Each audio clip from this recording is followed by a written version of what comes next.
Good afternoon, and welcome to episode 2 of Natural Defensive Tactics by Joe Calderon. Hey, thank you. Hopefully you enjoyed episode 1, and we'll kind of do a building block approach on this. Wanted just to take just a moment and thank everybody out there for viewing this. It gives me something to do, so that's fantastic. More importantly, during these difficult times, we're seeing the best and the worst in mankind. And I'm hoping that we choose to be the best, whether it's your beliefs or your principles or your value system. Choose to be kind and good to each other, because once we come out of this, hopefully we'll grow, and that's the key. There's a lot of fear out there, and that's the topic of today's subject is fear. Fear is either psychological or biological in the defensive tactics world. Give you a quick example. Quick shout out to Wade, who's a fellow pilot who sent me a few t-shirts. Thank you very much, Wade. It's for Mustache March, and he's selling them to raise some funds for his local charity, cancer charity out in, I guess it's Central Valley of California, so thank you, Wade. But, I'd walk into a seminar with the hat on, like so.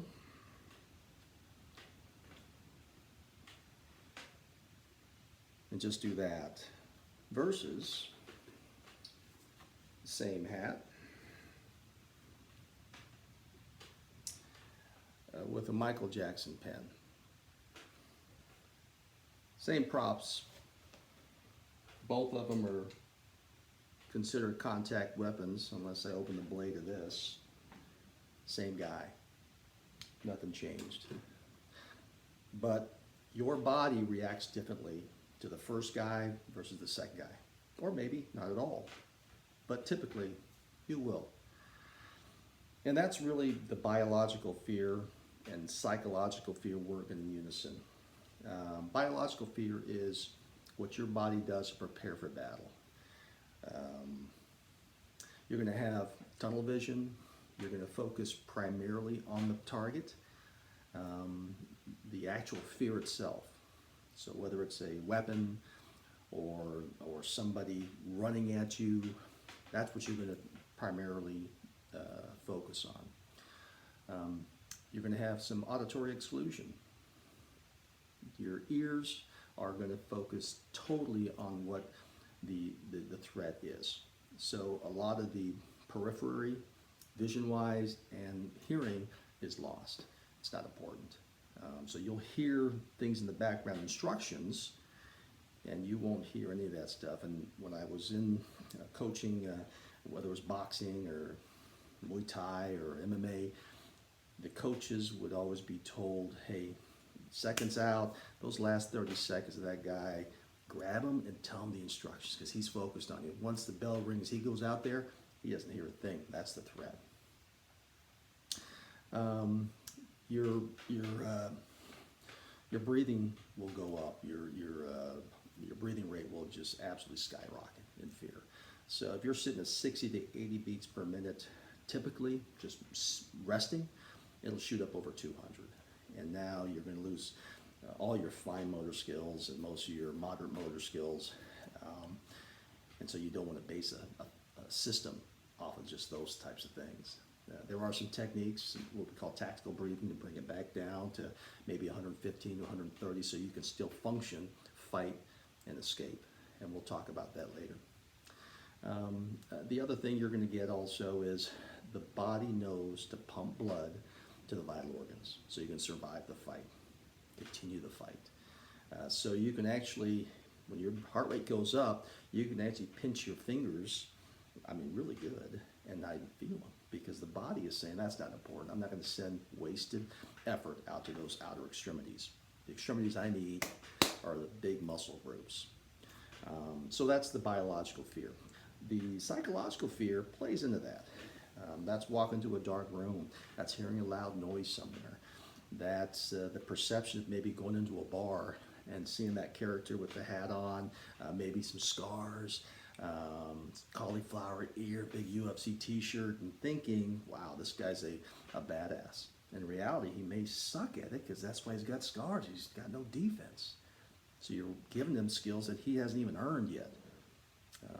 So psychological fear is something interesting too. I remember doing a seminar, and the story goes like this. You walk in, I say, hey, outside, we've got Mike Tyson, and he is really upset. I'm not sure why he's upset, but who in this room right now would go out there and talk to Mike Tyson and maybe have to bring him down and maybe have to fight him? And I'm pretty sure everybody in the audience, especially 20 years ago, nobody ever raised their hands. But that same story changes, and I say, Mike Tyson's out there, you know, basic black outfit, no socks, black shorts. He's upset. And on the way in, and let's say some of you had children, on the way in, and your children were outside, he hauled off and hit your child in the face. What would you do then? Would you go out there and confront Mike Tyson? And now all the hands start rising. The indignation, what we call it, steps in.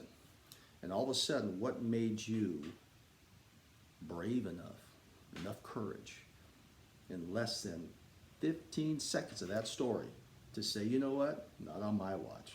Mike goes down. We'll investigate that a little bit further in maybe episode 3 and 4. But that's in all of us. It's been cultured in more, some of us a little bit more and developed more, but it's in all of us. My last story is of I would call her a CHP officer, but she wasn't. It was in Texas. And I think it was in Dallas, the outskirts of Dallas. And she pulled over a car. And long story short, the individual in the car was out on a warrant and began to fight back. And as she started fighting him, they ended up on the top of that individual's car. I think it was a pickup, I'm not sure. But they're struggling. She's on the bottom, holding him off as he's just pounding her, beating on her. And she says that she sees the prettiest red truck go by on the freeway that didn't stop. And it's broad daylight. She knew at that moment she was giving up. And at that moment she thought about her kids and her loved ones at home. And indignation kicked in. How dare this guy do this to me? I've got people that I'm responsible for. Long story short, she flipped the script and was able to survive that fight. Got a few rounds off. Didn't kill the individual, but secured him. And it was a mind shift all of a sudden. That's what it took for her to respond. It's in all of us. So today we covered a little bit about fear, kind of the two basic types. We talked a little about indignation, and as we move forward, we'll move into, once we develop the natural defensive tactics, psychology, then we'll move into more practical skills. So hopefully you enjoyed it. Come back and see me. We'll talk to you later.